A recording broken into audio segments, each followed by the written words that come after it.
بسم اللہ الرحمن الرحیم۔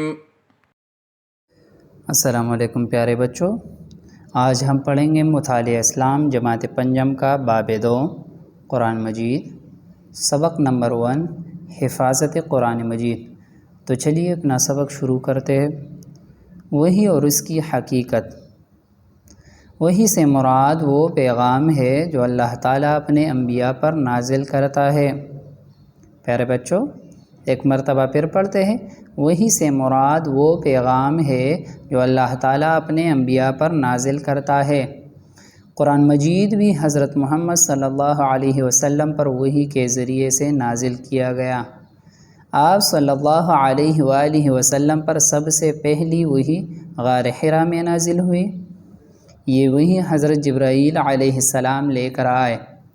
پیارے بچوں، اللہ تعالیٰ نے انسانوں کی ہدایت و رہنمائی کے لیے اس دنیا میں تقریباً 1,24,000 پیغمبر بھیجے۔ ان پیغمبروں کا کام بندوں کو، اللہ تعالیٰ کے بندوں کو اس کے احکامات بتانا تھا۔ ان پیغمبروں کا کام کیا تھا؟ یہ تمام انسانوں کو اللہ تعالیٰ کے احکامات سناتے تھے۔ اللہ تعالیٰ اپنے احکامات وحی کے ذریعے ان پیغمبروں پر نازل کرتا تھا۔ سب سے آخر میں ہمارے پیارے نبی پاک حضرت محمد صلی اللہ علیہ وسلم آئے۔ آپ پر بھی وحی کے ذریعے سے قرآن نازل کیا گیا، اور وحی لانے کا کام حضرت جبرائیل علیہ السلام کا ہے۔ جیسا کہ ہم سب کو معلوم ہے کہ 4 بڑے بڑے مقرب فرشتے ہیں: حضرت جبرائیل علیہ السلام، حضرت اسرائیل علیہ السلام، حضرت اسرافیل علیہ السلام اور حضرت میکائیل علیہ السلام۔ تمام فرشتوں کی اپنی اپنی ڈیوٹیز ہے، اپنا اپنا مخصوص کام ہے۔ وحی لانے کا کام حضرت جبرائیل علیہ السلام کا ہے۔ تو حضرت محمد صلی اللہ علیہ وسلم پر وحی کے ذریعے سے قرآن مجید نازل کیا گیا۔ پہلی وحی میں سورۃ العلق کی پہلی 5 آیات نازل ہوئی۔ ان آیات اور ان کا ترجمہ درج ذیل ہے۔ آپ صلی اللہ علیہ وسلم پر سب سے پہلی وحی غار حرا میں نازل ہوئی، اور پہلی وحی میں سورۃ العلق کی پہلی 5 آیات نازل ہوئے۔ ان آیات کا ترجمہ درج ذیل ہے۔ آیات ہے پیارے بچوں: اقرأ باسم ربک الذی خلق، خلق الانسان من علق، اقرأ وربک الاکرم الذی علم بالقلم، علم الانسان ما لم يعلم۔ ترجمہ پڑھتے بیٹا، پڑھو اے نبی صلی اللہ علیہ وسلم۔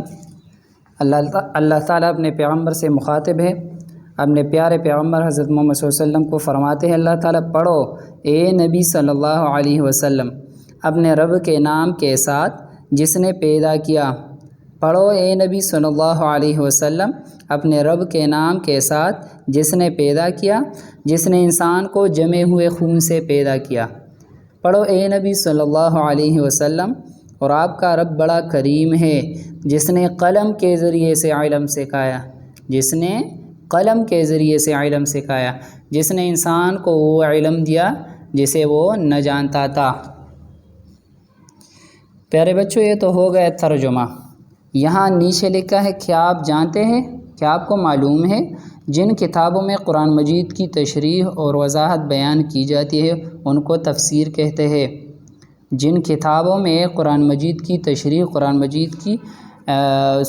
مجید کے صورتوں کی تشریح اور وضاحت بیان کی جاتی ہے ان کو تفسیر کہتے ہیں۔ آپ نے دیکھا ہوگا اپنے امام مسجد کو، وہ جب ترجمہ کرتے تو ترجمہ سے پہلے ایک بک دیکھتے ہیں، اس کو ہم کہتے ہیں تفسیر۔ قرآن مجید کی آیات کی تشریح اور وضاحت بیان کی جاتی ہے، اس میں ان کو کہتے ہیں تفسیر۔ اردو زبان میں چند مشہور تفاسیر درج ذیل ہے۔ تفاسیر جمع ہے تفسیر کی، اس میں سے ہے تفہیم القرآن، معارف القرآن، ضیاء القرآن، تدبر القرآن۔ پیارے بچوں، اب ہم پڑھیں گے حفاظت قرآن مجید۔ نبی اکرم صلی اللہ علیہ وسلم نے نزول قرآن کے ساتھ ہی اس کی حفاظت کا اہتمام ان طریقوں سے فرمایا۔ جب کوئی صورت یا آیت نازل ہوتی تو آپ صلی اللہ علیہ وسلم صحابہ کرام رضوان اللہ تعالی عنہم کے سامنے اس کی تلاوت فرماتے، وہ اس آیت کو زبانی یاد کر لیتے۔ بہت سے صحابہ کرام رضی اللہ تعالی عنہم کو مکمل قرآن مجید حفظ تھا۔ پیارے بچوں، جب کوئی بھی آیت نازل ہوتی، کوئی بھی صورت نازل ہوتی، نبی کریم صلی اللہ علیہ وسلم صحابہ کرام کے سامنے اس کی تلاوت فرماتے، صحابہ کرام اس کو زبانی یاد کر لیتے تھے۔ چونکہ قرآن پاک عربی زبان میں نازل ہوا، اور چونکہ صحابہ کرام اور نبی کریم صلی اللہ علیہ وسلم عرب تھے، لہٰذا یاد کرنے میں کوئی دشواری نہیں تھی۔ بہت سے صحابہ کرام کو مکمل قرآن مجید حفظ تھا۔ یہ قرآن پاک کا معجزہ ہے بیٹا کہ قرآن مجید کے بے شمار حفاظ ہے، حافظ قرآن ہے۔ پچھلے جتنے بھی الہامی کتابیں ہیں، آسمانی کتابیں نازل ہوئی، تورات، زبور، انجیل، ان کتابوں کا کوئی بھی حافظ نہیں ہوتا تھا علاوہ عزیر علیہ السلام کے کہ وہ تورات شریف کا حافظ تھا۔ باقی جتنے بھی کتابیں نازل ہوئی، تورات، زبور، انجیل، تو ان کتابوں کو یاد کرنے والا نہیں ہوتا تھا۔ یہ قرآن مجید کا معجزہ ہے کہ قرآن مجید کے بے شمار حافظ ہے۔ نبی اکرم صلی اللہ علیہ وسلم نے کچھ صحابہ کرام رضی اللہ تعالی عنہم کو وحی لکھنے پر بھی مقرر کر رکھا تھا۔ اس وقت قرآن مجید کی آیات پتھر کی سلوں، کھجور کے پتوں، لکڑی اور چمڑے وغیرہ پر لکھی جاتی تھی۔ آپ صلی اللہ علیہ وسلم نے کچھ صحابہ کرام کو وہی لکھنے پر مقرر کیا تھا۔ ان صحابہ کرام کی ڈیوٹی کیا تھی؟ وہ صحابہ کرام وہی لکھتے تھے۔ جب بھی وہی نازل ہوتی تھی، آپ صلی اللہ علیہ وسلم صحابہ کرام کے سامنے اس کی تلاوت فرماتے۔ کچھ صحابہ کرام ایسے تھے جو وہی لکھتے تھے، جس کو کاتبین وہی کہتے ہیں۔ اس میں سے آپ صلی اللہ علیہ وسلم کے قریبی ساتھی حضرت ابوبکر صدیق رضی اللہ تعالیٰ عنہ، حضرت عمر رضی اللہ تعالیٰ عنہ، حضرت عثمان رضی اللہ تعالیٰ عنہ، حضرت علی رضی اللہ تعالیٰ عنہ، حضرت عبد الرحمن بن عوف، اور بھی 3-4 ایسے صحابہ تھے جو وہی لکھنے پر مقرر ہوئے تھے۔ آپ صلی اللہ علیہ وسلم نے ان کی ڈیوٹی لگائی تھی کہ وہ وہی لکھتے تھے۔ وہی لکھنے والوں کو کاتبین وہی لکھتے ہیں۔ اب قرآن مجید ہی اللہ تعالیٰ کی نازل کردہ واحد کتاب ہے جس کا ایک ایک حرف محفوظ ہے۔ جس طرح یہ کتاب حضرت محمد صلی اللہ علیہ وسلم پر نازل ہوئی، ٹھیک ٹھیک انہی الفاظ میں آج بھی موجود ہے۔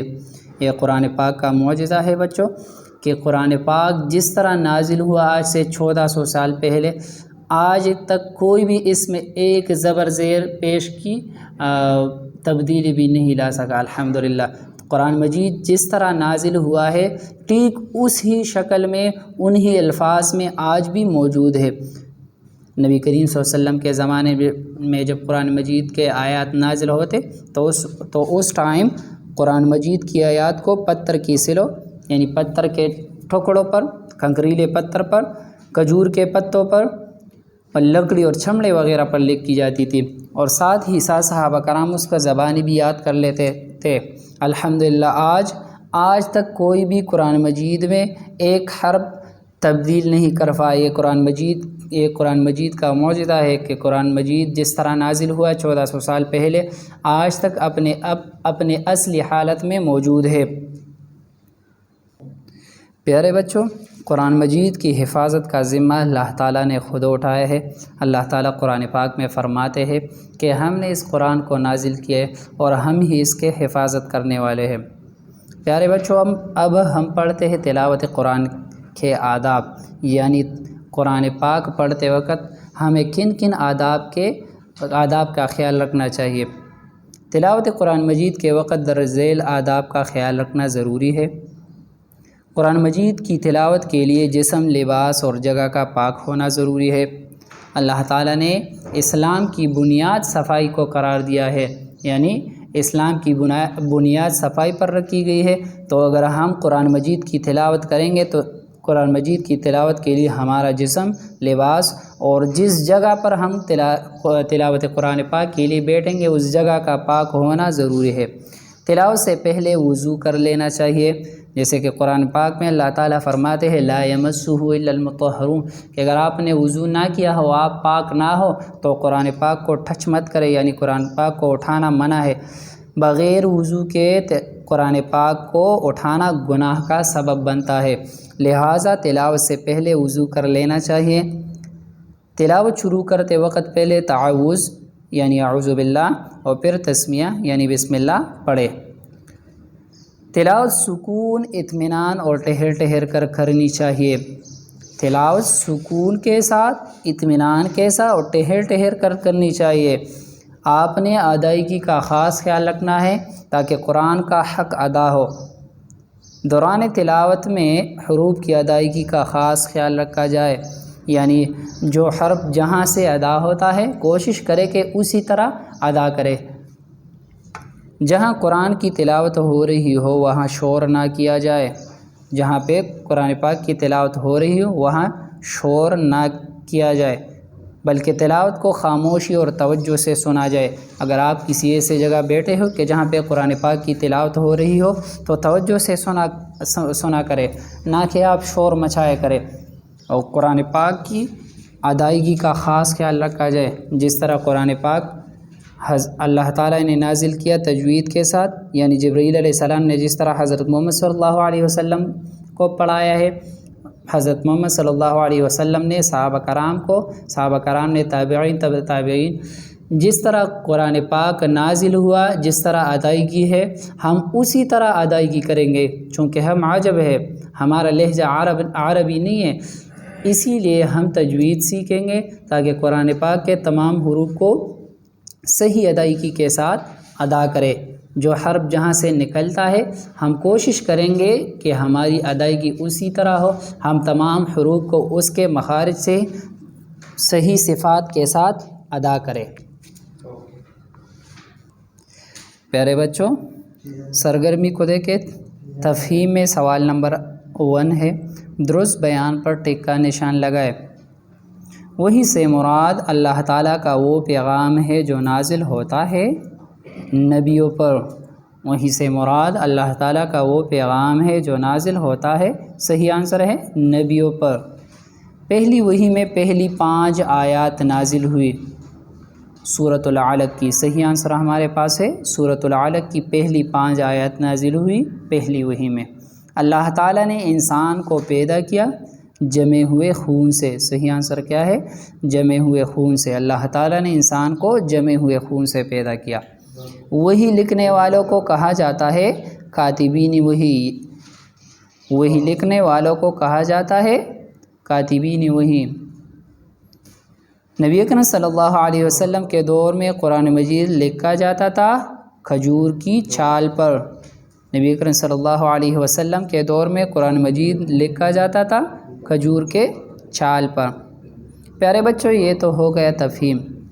آپ نے تفہیم کا کام صاف صاف اور خوش خط لکھنا ہے نیٹ نوٹ بک میں، اور پھر اس کے بعد نوٹس کا کام بھی کرنا ہے، جس طرح مختصر سوالات ہوئے، جائزہ کے سوالات، یہ پھر اس کے بعد لکھیں گے۔ تفہیم کا کام صاف صاف نیٹ نوٹ بک میں لکھ کے اور پھر واٹس ایپ گروپ میں شیئر کرے تاکہ آپ کا متعلقہ ٹیچر اس کو وقت پر چیک کرے۔ انشاءاللہ پھر ملیں گے نیکسٹ ویڈیو میں نیکسٹ لیکچر کے ساتھ، تب تک کے لیے اللہ حافظ۔ اللهم انفعنا بما علمتنا وعلمنا ما ينفعنا وزدنا علما